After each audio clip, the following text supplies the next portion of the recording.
Hello and good morning to everyone.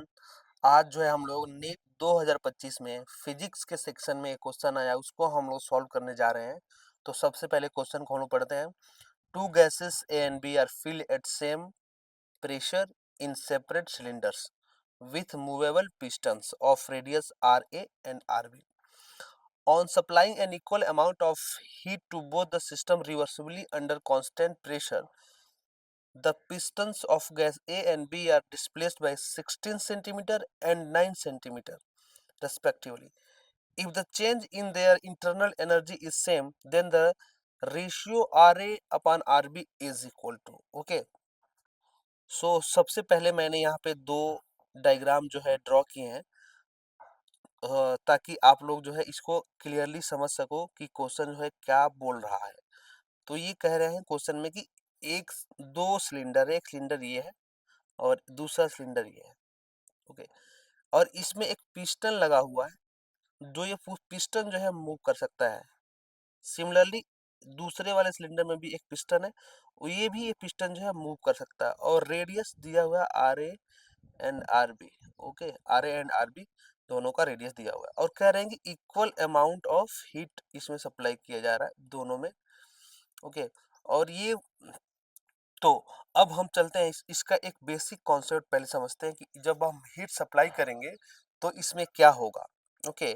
तो suppose करो कि ये इस इंस्टेंट पे इसमें एक गैस जो है, गैस ए है, मान लीजिए इसमें कोई गैस है और इसमें प्रेशर पी है। मतलब तो गैस के द्वारा जो प्रेशर जो लगाया जा रहा है वो पी गैस से हमने यहाँ पे डिनोट किया है। और बाहर से इस पे एटमॉस्फेरिक प्रेशर भी लगेगा, जो कि अभी ये मूव नहीं कर रहा है, अभी ये इस इंस्टेंट पे मूव नहीं कर रहा है, अभी ये यहाँ पे रुका हुआ है। तो इसका मतलब ये हुआ, अगर हम इस पिस्टन को निकाल के एक फ्री बॉडी डायग्राम बनाने का कोशिश करें तो इस अभी पिस्टन पे देखा जाए तो एटमॉस्फेरिक जो प्रेशर है उसके द्वारा एक फोर्स लगेगा नीचे, गैस का जो प्रेशर है उसके कारण एक फोर्स लगेगा ऊपर, और इस पिस्टन का वेट जो काम करेगा नीचे mg। तो अभी ये इक्विलिब्रियम में है, अभी ये नेट फोर्स इस पे क्या होगा, नेट फोर्स क्या होगा, वो जीरो होगा। अब हमने क्या किया, इसमें हमने क्यू सप्लाई किया। जैसे हम क्यू यहाँ पे सप्लाई करना स्टार्ट करेंगे, ये पिस्टन जो होगा मूव करना स्टार्ट करेगा।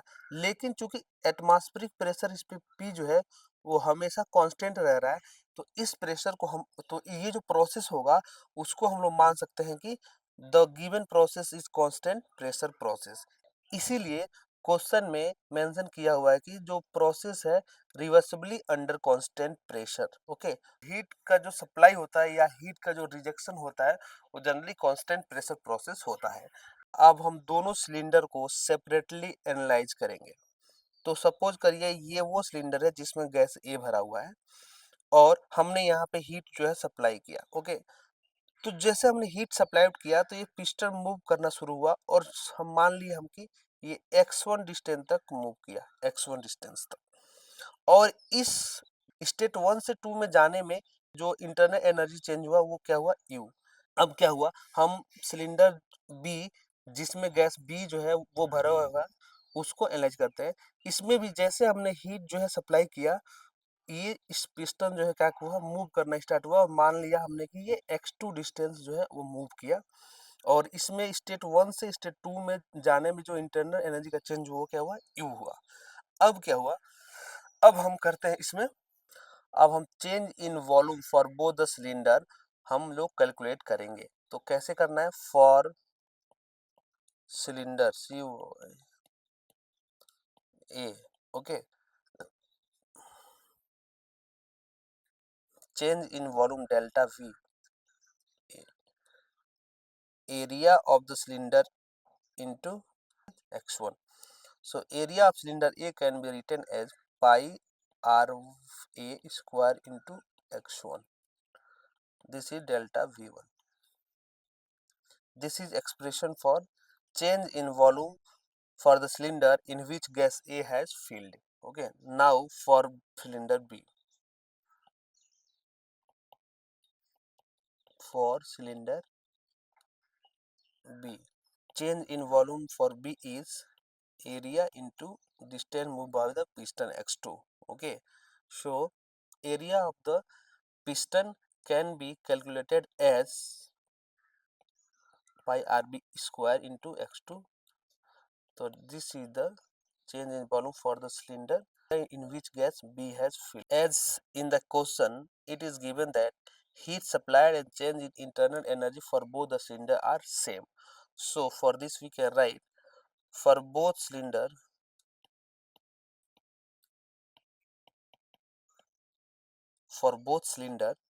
internal energy and Q heat supplied are same.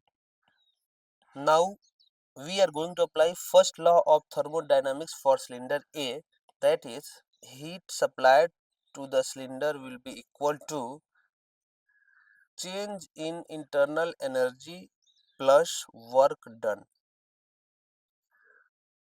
Okay, now so Q here heat supplied is Q, change in internal energy let us it is U plus, as it is a constant pressure process, so work done can be written as pressure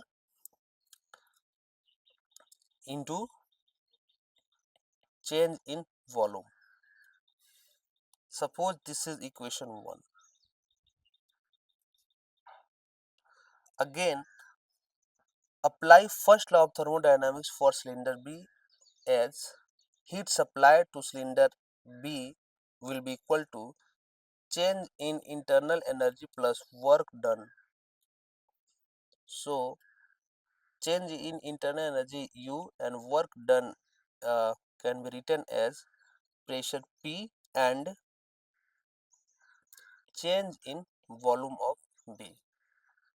Okay, let us suppose this as equation 2.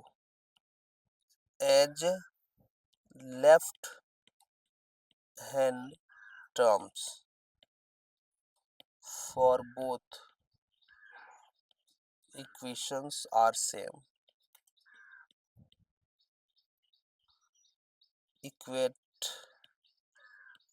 equation 1 and 2. जैसा कि हम जानते हैं कि equation 1 और 2 में left hand जो terms हैं वो इक्वल हैं, तो इसीलिए हम इन दोनों इक्वेशन को इक्वेट करने जा रहे हैं और ये ऐसे लिखा जा सकता है जैसे कि from equation 1 we can write u plus p delta v into a equal to u plus p into delta v into b।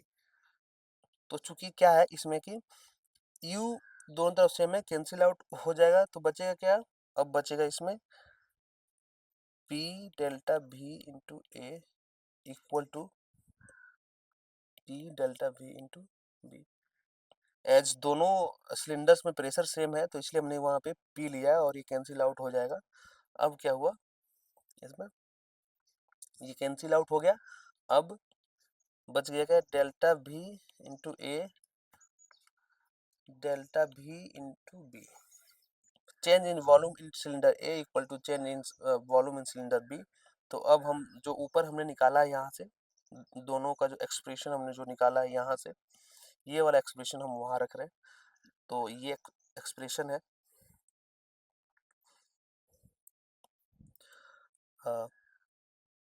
Pi r A square into x1 equal to pi r B square into x B.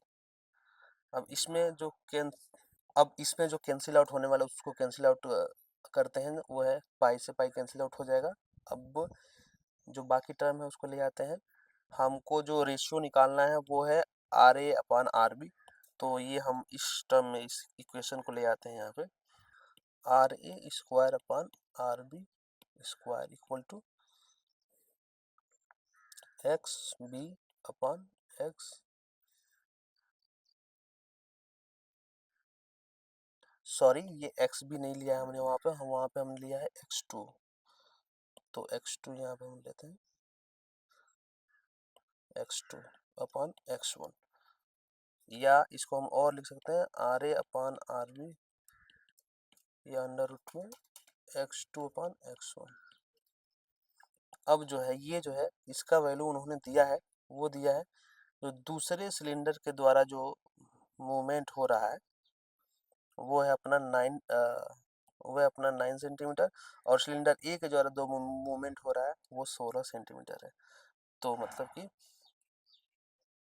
यहाँ पे जो x2 दिया है वो 9 centimetre है, और x1 जो दिया है वो 16 सेंटीमीटर है। तो ये वैल्यू हम जो है वो सब्स्टिट्यूट करते हैं। ये x2 9 cm और x1 16 cm। तो ये जो लिखा जा सकता है 3/4। सो RA अपॉन RB जो हो जाएगा अपना क्या हो जाएगा 3/4। तो देखते हैं कौन सा आंसर जो है वो करेक्ट होगा। तो for this question option 2 is correct. दूसरा ऑप्शन जो है वो करेक्ट है। Thank you.